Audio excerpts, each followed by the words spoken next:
Good morning everyone, myself Mukund Bhardwaj from Divine Public School. आज का जो 6th स्टैंडर्ड में हम टॉपिक लेने जा रहे हैं, हमने इसमें गवर्नमेंट स्टार्ट किया था, जहाँ पे हमने अभी तक देखा कि सरकार यानी कि गवर्नमेंट क्या होती है, किस तरीके से इसका निर्माण होता है, साथ ही कितने तरह की गवर्नमेंट होती हैं, जिसमें मुख्य रूप से आपके सिलेबस के अकॉर्डिंग हमने देखा था कि डेमोक्रेसी, मोनार्ची और डिक्टेटरशिप, ये 3 चीज़ें हम पिछले वीडियो में देख चुके हैं। उम्मीद भी करता हूँ मैं कि आपको अच्छे से समझ भी आया होगा। बहुत आसान है, ठीक है। फिर भी चाहें या ज़रूरत हो तो उन वीडियोस को रिपीट करके देखा कीजिए, आपके कंसेप्ट्स और ज़्यादा क्लियर होंगे। सही तरीका अगर आपको ऑनलाइन क्लासेस पढ़ के उसका फ़ायदा उठाना है तो इसका सबसे अच्छा तरीका ये होता है कि जो टॉपिक आपको दिया गया है कि आज इस टॉपिक की वीडियो मैं देखने वाला हूँ, तो पहले आप उसका थ्योरी वर्जन जो है बुक से उसको रीड करें, देन आफ्टर वीडियो देखें आप, और वीडियो देखने के बाद वापस से उसे पढ़ें। सिर्फ अगर आप इतना कर लेते हैं तो मैं यकीन दिलाता हूं कि आपको किसी तरह का कोई डाउट रह ही नहीं जाएगा।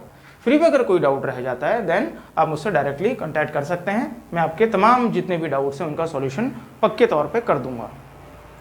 नाउ आज के वीडियो में हम लोग लेने वाले हैं फीचर्स ऑफ डेमोक्रेसी। अब what do you mean by features of democracy? Democracy के फीचर्स क्या हैं? की फीचर्स की बात करूंगा तो यहाँ पे बात करेंगे हम विशेषता क्या है। देखो, सबसे पहली विशेषता तो डेमोक्रेसी की ये होती है कि रूल बाय द पीपल। यहाँ कोई राजा नहीं है जो हम पे शासन कर रहा है, जिसका आने वाले समय में सक्सेसर जो होगा, उत्तराधिकारी पुत्र होगा या पुत्री होगी, तो वो सम्राट बन के या राजा बन के हम पे शासन करेगा। नहीं, ये कोई डिक्टेटरशिप का तरीका है जहाँ पे कि कोई आपको ताकत के दम पे, मिलिट्री पावर के दम पे आपके ऊपर शासन करेगा या रूल करेगा। यहाँ सिंपली होता क्या है, यहाँ पे जो शासन है वो आम जनता के द्वारा किया जाता है। कैसे कि आम जनता अपने ही बीच के लोगों में से कुछ लोगों को अपने प्रतिनिधि के तौर पे चुनती है, जो आगे जाके सरकार बनाते हैं, सरकार का हिस्सा होते हैं और वो हम पे शासन करते हैं। तो it's as simple as that features of democracy में सबसे पहला क्या समझा हमने कि रूल बाय द पीपल, कि एक ऐसी शासन व्यवस्था जहां पे आम जनता, आम लोग ही रूल कर रहे हैं। कोई बड़ी पावर, कोई बड़ी अथॉरिटी नहीं है वहां पे आप पे शासन करने वाली, वो आप ही हैं जो खुद पे शासन व्यवस्था को करते हैं और आपके रिप्रेजेंटेटिव के द्वारा करते हैं। जैसा कि सेकंड पॉइंट में यहाँ पे समझाया भी गया है, representative democracy. At present democracy is usually meant as a representative democracy. अब रिप्रेजेंटेटिव डेमोक्रेसी क्यों? क्योंकि भाई जो आपको रिप्रेजेंट कर रहा है, चाहे वो सेंट्रल लेवल पे लोकसभा हो, राज्यसभा हो, या स्टेट लेवल पे बात करेंगे हम तो फिर वो चाहे एमएलए हो, आपका लेजिस्लेटिव असेंबली का मेंबर हो, तो ये तमाम जो लोग हैं ये हैं कौन भाई? ये हमारे ही बीच से गए हुए लोग हैं जो अच्छा काम कर रहे हैं तो आगे और तरक्की करते चले गए, विधायक बने, विधायक के ऊपर वो जाके सांसद बने, सांसद के बाद मौका मिला उनका तो वो केंद्र में अलग अलग मंत्रालयों को देखा उन्होंने, यहाँ तक कि प्रधानमंत्री भी बने।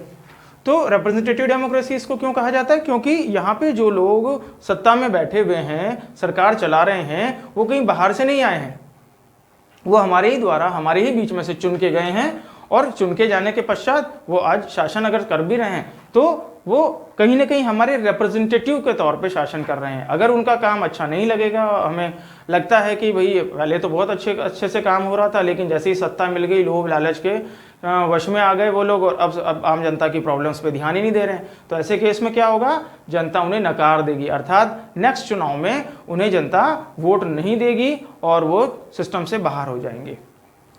अब यहाँ पे बात कर दी मैंने वोट की, तो वोटिंग क्या होती है या किस तरीके से होती है, तो इसके लिए एक शब्द आ जाता है अब यूनिवर्सल एडल्ट फ्रेंचाइजी। हालांकि इस शब्द को हम पहले भी देख चुके हैं वहाँ पिछले चैप्टर्स में, फिर थोड़ा सा रिकॉल कर लेते हैं, क्योंकि ये डेमोक्रेसी का, लोकतंत्र का सबसे खूबसूरत पहलू होता है जिसे हम यूनिवर्सल एडल्ट फ्रेंचाइजी कहते हैं। इसके तहत क्या होता है, याद कीजिए क्या था वो, इसमें हर वो इंसान जो हमारे देश का नागरिक है और 18 वर्ष की आयु पार कर चुका है, उसे स्वतः ही ये अधिकार मिल जाता है कि वो वोट डाल सकता है, अर्थात वो अपने प्रतिनिधि को, जो भी उसका पसंदीदा कैंडिडेट है, जो चुनाव में कंटेस्टेंट है या चुनाव लड़ रहा है, चुनाव में पार्टिसिपेट कर रहा है, वो अपनी इच्छा से उसे वोट कर सकता है बिना किसी दबाव में।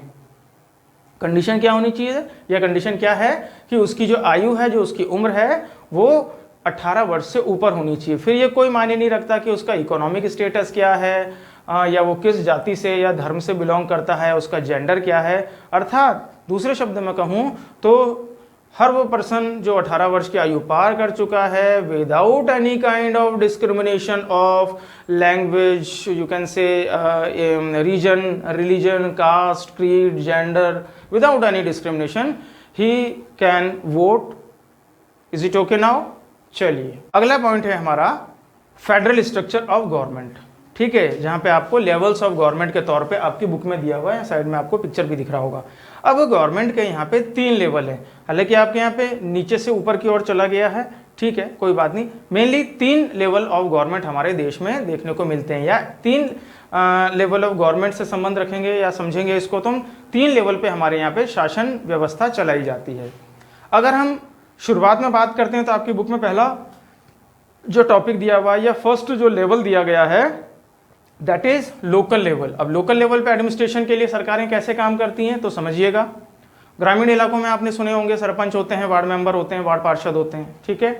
तो ये जो वार्ड मेंबर्स होते हैं ये लोकल स्तर पे ही तो आप लोगों की एडमिनिस्ट्रेशन की व्यवस्था करते हैं। हावेवर चुनाव तो इन्हें भी लड़ना होता है, चुनाव जीत के ही ये लोग आते हैं, चाहे वो सरपंच हो, वार्ड मेंबर हो, या हम बात करेंगे नगर पालिका, रावण मंडी जैसे थोड़े से बड़े शहर की अगर हम बात करें तो ऐसी जगह पे नगर पालिकाएं आ जाती है जिनके माध्यम से लोकल लेवल पे काम किया जाता है। एंड फर्दर जो ऊपर इससे और नेक्स्ट जो लेवल चला जाता है वो स्टेट लेवल चला जाता है। तो हम स्टेप बाय स्टेप देखते हैं। सबसे पहले लोकल लेवल की अगर मैं बात करूंगा तो वो सरकार या वो शासन व्यवस्था जो ग्रामीण स्तर पे सीधे तौर पे आपसे कनेक्टेड है और शासन व्यवस्था का हिस्सा है, जिसमें सरपंच आ जाता है, जिसमें नगर पालिकाएं आ जाती है, ग्राम पंचायतें आ जाती है, ये सब लोकल लेवल ऑफ गवर्नमेंट कहलाते हैं।